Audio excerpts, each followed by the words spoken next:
from my personal experience, anything you want to know, this man right here, especially when it comes to science, has the answer.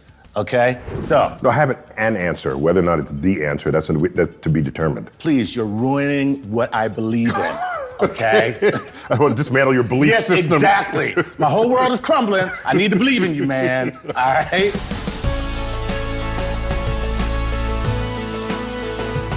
Tides are widely misunderstood. Okay. All right? I will say, the next thing I say may be mind-blowing to you. Okay. Okay? The tide doesn't actually come in and out. What? What happens is, there is a bulge of water, two of them, on opposite sides of the Earth, caused by the sun and the moon, and Earth turns inside that bulge. Mm-hmm. So when we say the water rises and falls tidally, what's happening is we are rotating into the bulge and then out of the bulge. So the bulge is already there. It's already there. And all we kind of do is pass through the bulge. Pass through, and the water gets high and it gets low. So we're stuck with language from our own perspective rather than language of what's actually happening. It's simpler that way to say the water goes in and out. It's simpler to say the sun set rather than Earth rotated such that our angle of view on the stationary sun fell below our local horizon. Right. Yeah, sunset is far more poetic. Yeah, you go to the sunset tables, to look this up. Yeah, because you can't say to a girl, hey, how'd you like to go and watch the angular momentum of the Earth cause the sun to disappear behind a horizon? Hello, where'd you go? Let's look at just the Earth and the moon for the moment. Okay. Which There's many people think the moon is what causes it. No, the moon is 2/3 of the tides. Okay. The sun is another, it's 2/3, 3/4, depends on the distance. The sun has its own tides on the Earth.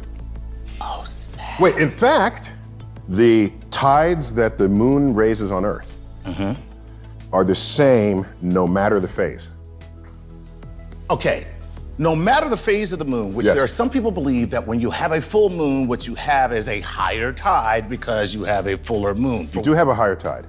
Oh, snap. But the tide that the moon raises on the Earth is basically the same no matter its phase. No matter its phase. What happens at full moon is that the sun's tides add to the moon's tides precisely. Oh, snap. We talking about a tide assist from the sun? Tide assist. Oh. A tide assist. And so that's why. And that coincides with the full moon. Coincides with the full moon. Because the full moon, you got the moon here, Earth, and the sun. Everybody lines up. That's what it is. In fact, we have a word for that. Go ahead. That has the most number of letters when scripted, a dip below the line.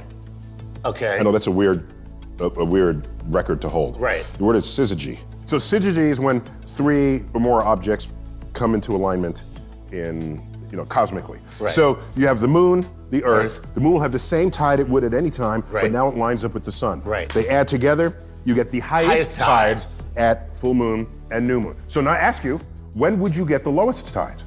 When the sun is not lined up. Okay.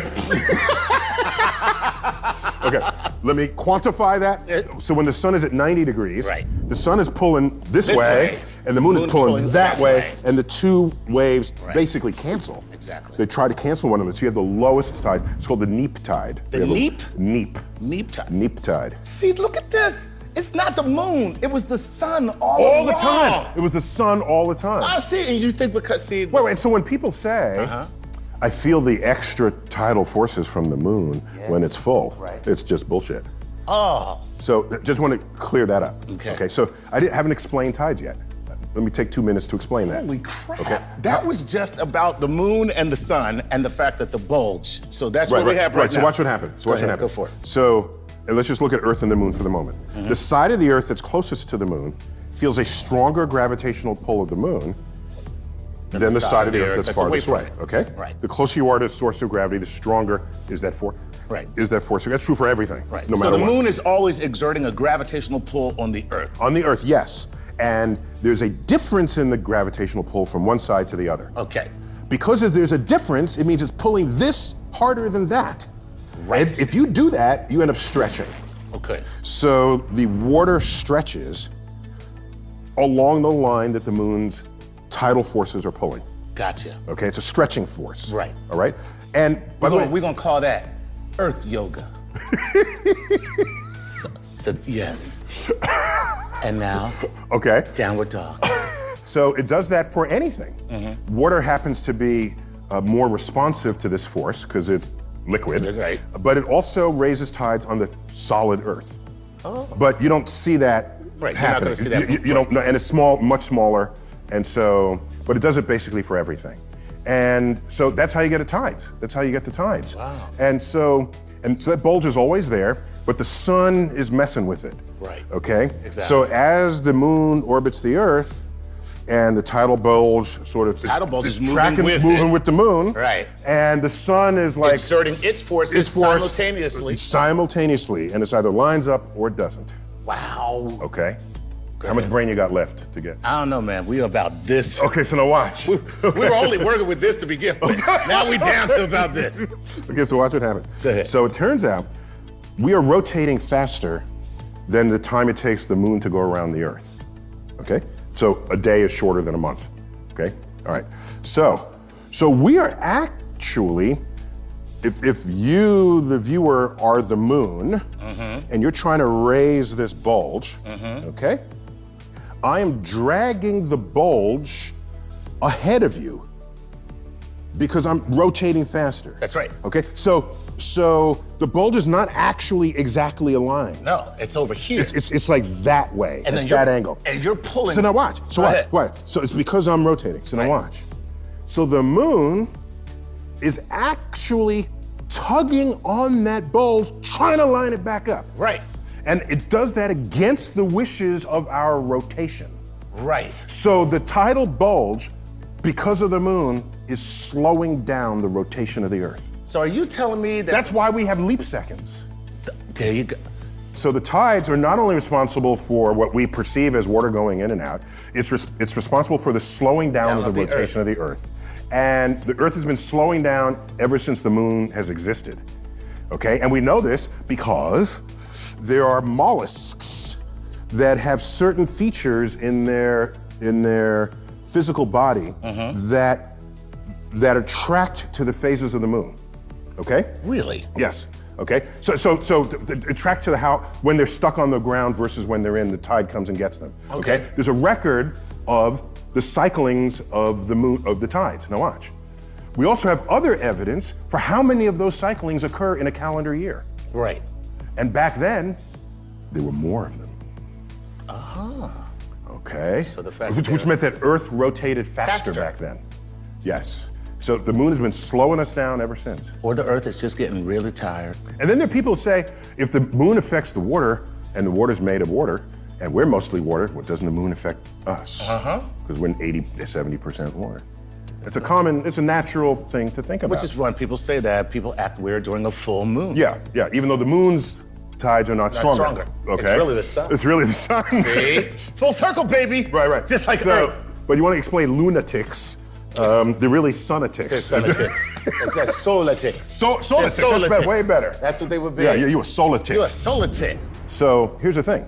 The moon creates a tidal force across your skull. Okay? I did not know that. Yes. And? Across anything. Right. This side of your head is closer to the moon than this side of your head.